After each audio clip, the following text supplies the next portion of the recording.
সুপ্রিয় শিক্ষার্থীরা, কেমন আছো সবাই? তোমাদের যাদের পারমাণবিক ভর মনে থাকে না তাদের জন্য আজকে খুব সহজে কিভাবে পারমাণবিক ভর মনে রাখা যায় তার জন্য আজকের এই ভিডিওটা।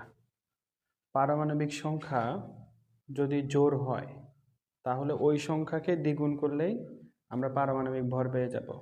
আর যদি পারমাণবিক সংখ্যা বিজোড় হয় তাহলে 2 গুণ করে 1 যোগ করলেই আমরা পারমাণবিক ভর পাবো। খুব সহজ।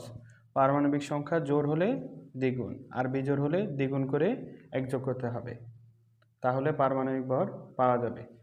যেমন অক্সিজেন পারমাণবিক সংখ্যা হলো 8, তাহলে এটার পারমাণবিক ভর কত হবে? যেহেতু অক্সিজেন এর পারমাণবিক সংখ্যা 8, এটা একটা জোড় সংখ্যা, তাহলে এর পারমাণবিক ভর হবে পারমাণবিক সংখ্যার দ্বিগুণ, অর্থাৎ 8-এর দ্বিগুণ হলো 16। যেমন ফসফরাসের পারমাণবিক সংখ্যা হলো 15, এটা একটা বিজোড় সংখ্যা। বিজোড় সংখ্যা হওয়ার কারণে এর পারমাণবিক ভর হবে দ্বিগুণ করে 1 যোগ, অর্থাৎ 15-এর দ্বিগুণ হলো 30, 30 যোগ 1 31। এভাবে প্রত্যেকটা পরমাণু 1 থেকে 20 পর্যন্ত, ঠিক আছে, এটা এই সূত্রের লিমিটেশন আছে। 1 থেকে 20 পর্যন্ত এই মৌলসমূহের পারমাণবিক ভর খুব সহজে বের করা যায়। তবে এক্ষেত্রে একটা সতর্কতা আছে। সতর্কতাটা হলো পারমাণবিক সংখ্যা 1, 4, 7, 17 এবং 18, এই 5টা পারমাণবিক সংখ্যা এই সূত্র মেনে চলে না। তাহলে আমরা দেখি সবগুলার পারমাণবিক সংখ্যা। যেমন পারমাণবিক সংখ্যা 1, যে মৌলটার নাম হলো হাইড্রোজেন, এটার পারমাণবিক ভরও 1 হবে। এটা ব্যতিক্রমগুলো আলাদাভাবে মুখস্থ রাখতে হবে, বাকি সবগুলা এই সূত্রের সাহায্যে মনে রাখা যায়। যেমন হিলিয়ামের ক্ষেত্রে এটা জোড় যেহেতু এই জন্য দ্বিগুণ হবে, তাহলে পারমাণবিক ভর হবে 4। লিথিয়াম যেহেতু বিজোড়, তাহলে হবে 3-এর দ্বিগুণ যোগ 1, 7। বেরিলিয়াম এটা একটু ব্যতিক্রম, এটাকে আমি স্টার চিহ্ন দিয়ে রাখলাম। এটা যদিও জোড় সংখ্যা হলে আমাদের সূত্র হলো দ্বিগুণ, কিন্তু এটার ক্ষেত্রে দ্বিগুণ করে 1 যোগ, অর্থাৎ 9 হবে। তারপর হলো বোরন, এটা যেহেতু বিজোড় সংখ্যা, দ্বিগুণ করে 1 যোগ করলে 11 হয়।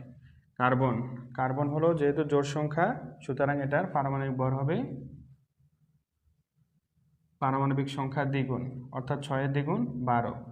এই যে নাইট্রোজেন যেটা আছে, এটা ব্যতিক্রম, এটা পারমাণবিক ভর হবে দ্বিগুণ, অর্থাৎ 7-এর দ্বিগুণ 14। ক্লোরিন যেহেতু বিজোড় সংখ্যা, এই জন্য এটা দ্বিগুণ করে 1 যোগ, অর্থাৎ 18। 9-এর দ্বিগুণ হলো 18, 18 যোগ 1 19। নিয়ন কি হবে? 20। সোডিয়াম হলো দ্বিগুণ করে 1 যোগ, যেহেতু এটা বিজোড় সংখ্যা, 23। একইভাবে ম্যাগনেসিয়াম হবে যেহেতু জোড়, দ্বিগুণ হবে। অ্যালুমিনিয়াম পারমাণবিক সংখ্যা হলো 13, দ্বিগুণ করে 1 যোগ, অর্থাৎ 13 দুগুণা 26 যোগ 1 হলে 27।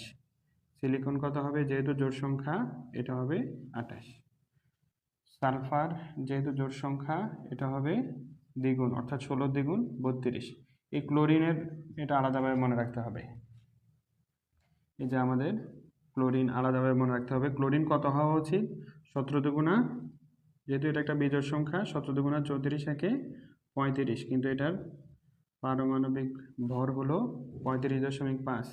আর্গন এটাও ব্যতিক্রম, এটা হবে 18 দুগুণা 36 হওয়া উচিত, কিন্তু এটার পারমাণবিক ভর হলো 40। পটাশিয়াম যেহেতু বিজোড় সংখ্যা, তাহলে দ্বিগুণ করে 1 যোগ, অর্থাৎ এটা হবে 39। ক্যালসিয়াম হবে 40। তাহলে খুব সহজে আমরা 1 থেকে 20 পর্যন্ত খুব সহজে মনে রাখতে পারি। আমি আবারও বলতেছি, পারমাণবিক সংখ্যা যদি জোড় হয় তাহলে দ্বিগুণ করব, আর পারমাণবিক সংখ্যা যদি বিজোড় হয় তাহলে দ্বিগুণ করে 1 যোগ করব। এর মধ্যে যাদের পারমাণবিক সংখ্যা 1, 4, 7, 17 এবং 18, এই মৌলসমূহের পারমাণবিক ভর এই সূত্র মেনে চলে না। এরা কারা? হাইড্রোজেন, বেরিলিয়াম, নাইট্রোজেন, তারপরে আছে ক্লোরিন এবং আর্গন। এগুলো আলাদাভাবে শিখতে হবে। এছাড়াও নবম দশম শ্রেণীতে আরও কয়েকটা পারমাণবিক ভর জানা থাকা লাগে, যেগুলো মাঝে মাঝেই পরীক্ষায় আসে। এগুলো হলো যেমন কপার 63.5, তারপরে হলো জিঙ্ক 65, সিলভার 108। এই কয়েকটা আলাদাভাবে মুখস্থ রাখলে মোটামুটি নবম দশম শ্রেণীর পুরো বইটা কাভারেজ হয়ে যায়।